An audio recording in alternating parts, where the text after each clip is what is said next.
Hello students, welcome to my channel more education junction. मैं हूं अंजुश्री मिश्रा। आज हम आप लोगों को नदी शब्द की विभक्ति बताने जा रहे हैं, क्योंकि ये एग्ज़ाम में कई बार पूछी जाती है आप लोगों के लिए कि नदी शब्द जो है वह कौन सा है। ईकारांत स्त्रीलिंग है, क्योंकि नदी क्या है, स्त्रीलिंग है, लेकिन बड़ी की मात्रा लगी है तो क्या है, ये ईकारांत। ठीक है, तो ईकारांत स्त्रीलिंग शब्द रूप है। तो इसके बारे में आप लोगों को बताने जा रहे हैं कि इसको याद कैसे रखा जा सकता है। आप लोग कैसे याद कर सकते हैं, क्योंकि एग्ज़ाम में पूछी जाती है। जैसे प्रथमा विभक्ति या नदी की प्रथमा विभक्ति नदी की क्या है, या नदी की दो वचन में प्रथमा विभक्ति क्या है, ठीक है, या सप्तमी विभक्ति बहुवचन में नदी की क्या है, ये आपसे पूछा जा सकता है। तो चलिए हम स्टार्ट करते हैं और सबसे पहले हमें देख लेते हैं कि हर विभक्ति के चिन्ह होते हैं। देखिए, प्रथमा विभक्ति जो है इसका चिन्ह होता है, प्रथमा में क्या है, ने। ठीक है, आप लोगों ने जो कारक विभक्ति पहले पढ़ी हुई, कर्ता ने कर्म को, कर्ण से जान, संप्रदान को के लिए, अपदान से मान, पंचमी विभक्ति से है। ठीक है, द्वितीय विभक्ति क्या है, को। ठीक है, यदि एक वचन में है तो नदीम आएगा, मतलब एक नदी के बारे में बात कर रहे हैं। ठीक है, द्वितीय विभक्ति में आएगा नद्धौ। ठीक है, अगर नद्धौ बोला गया है तो समझ जाना कि कोई दो नदियाँ हैं उसके बारे में बात हो रही है। जब हम किसी दो नदियों के बारे में बात करते हैं, ठीक है, तो क्या बोलते हैं, नद्धौ। ठीक है, अगर हम कोई एक के बारे में बात करते हैं तो नदीम। ठीक है, और यदि हम बहुत सारी नदियों के बारे में बात करेंगे तो नदी ह विसर्ग भी आ जाएगा। ठीक है, इस प्रकार से इसको ध्यान में रखा जाता है। जब हम बुक पढ़ते हैं तब हमें इन चीज़ों की आवश्यकता पड़ती है।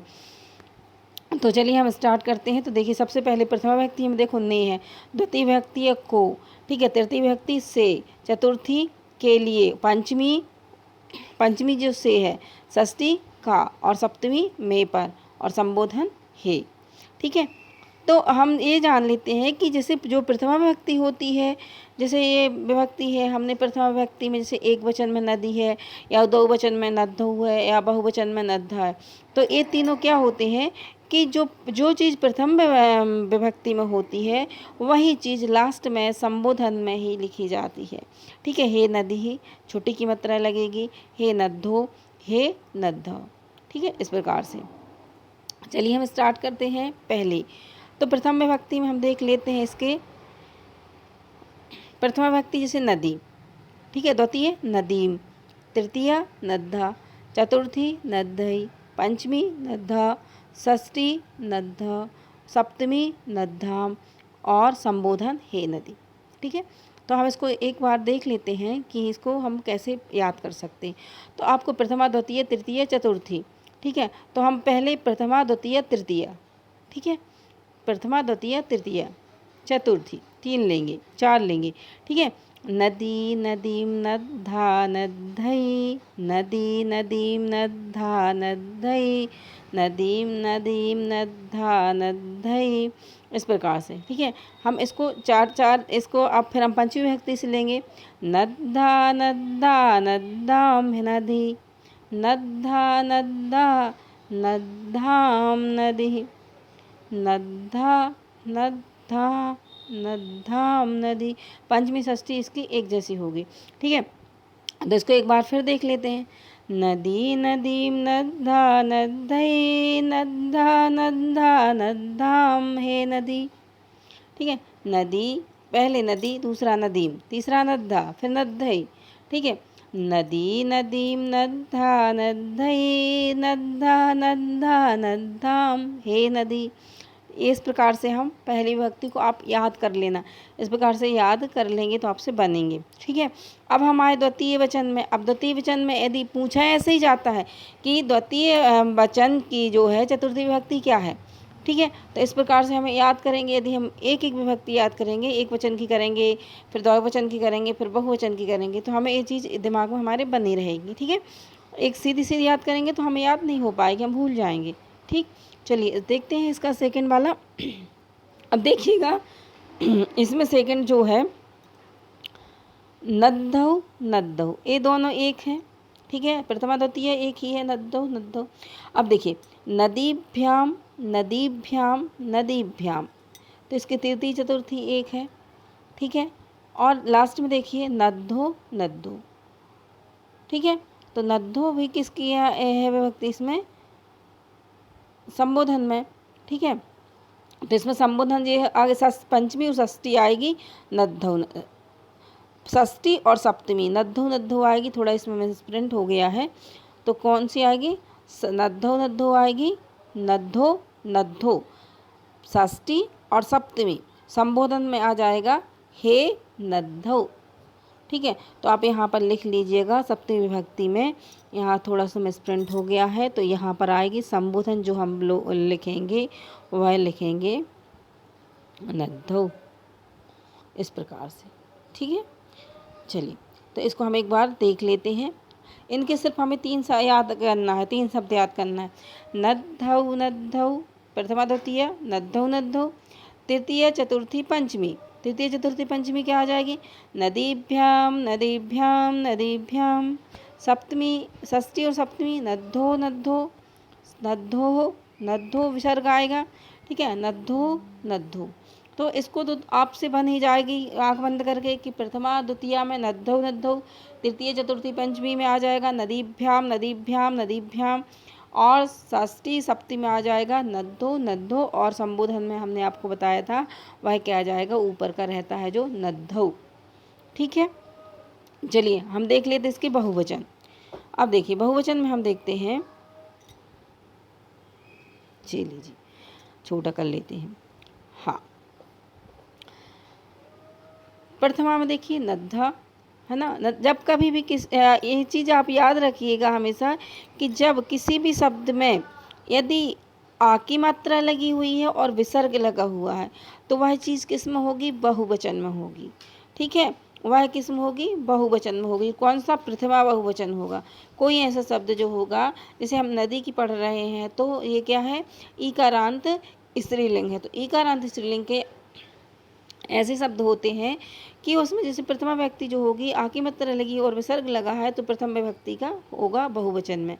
चलिए अब देखते हैं नदी ही। देखिए द्वितीय विभक्ति में क्या आ जाएगा? नदी ही, विसर्ग आ गया। ठीक है, और तीसरे में क्या है? नदी भी। नदी में क्या लग गया? भी लग गया।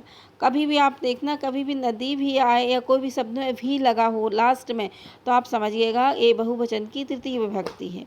ठीक है, अब देखिएगा चतुर्थी पंचमी दोनों एक सी होती हैं। नदीभ्यः नदीभ्यः नदीभ्यः नदीभ्यः। षष्ठी में आ जाएगी, क्या आ जाएगी? नदी नाम। आप हमेशा याद रखना कि नदी नाम आगे नाम होगा या अड़ाम होगा। नाम हो गया, अड़ाम होगा, तो यह होगी षष्ठी बहुवचन की।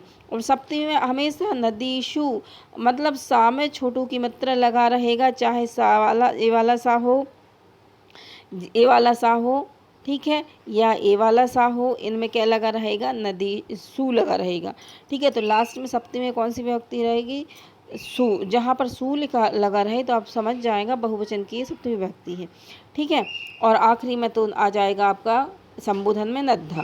ठीक, तो इस प्रकार नद्धा नद्धी, नद्धा नदी नदी भी, नद्धा नदी नदी भी। 3 हमने ऐसे पढ़ लिए, प्रथमा द्वितीय और तृतीय।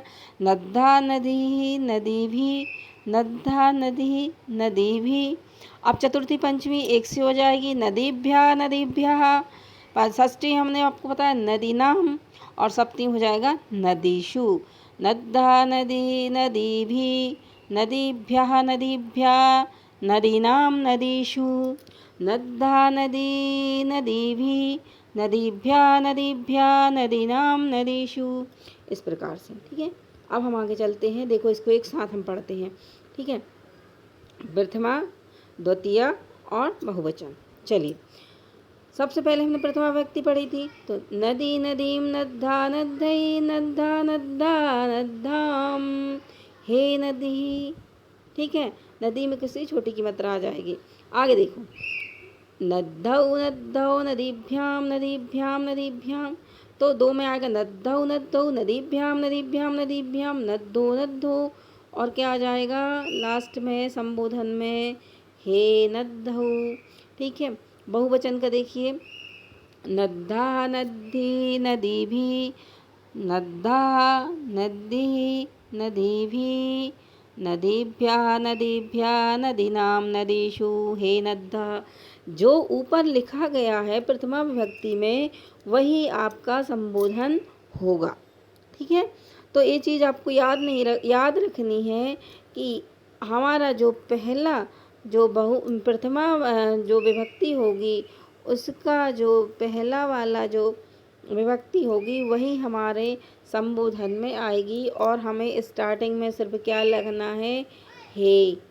ठीक है, हे नदी, हे नद्धौ और हे नद्धा, इस प्रकार से हमको लिखना है। ठीक है, तो ये चीज़ें आप लोग याद रखिएगा। चलिए, यदि आप लोगों ने मेरे चैनल को सब्सक्राइब नहीं किया है तो सब्सक्राइब कर लीजिएगा और कमेंट्स बॉक्स में बताइएगा कि आप लोगों को मेरा पढ़ाना कैसा लगा, ये आप लोगों को विभक्ति कैसी लगी। यदि आप लोग 1-2 बार सुन लेंगे तो आप लोगों को याद रह आएंगे और आप लोग आसानी से याद कर सकते हैं और एग्ज़ाम में आप लोग लिख सकते हैं इसको। चलिए, थैंक यू। आप लोग को यदि मेरा चैनल पसंद आए तो मेरे चैनल्स को अपने दोस्तों में भी शेयर कीजिए ताकि वो लोग भी इसका लाभ ले सकें। धन्यवाद। जय हिंद, जय भारत।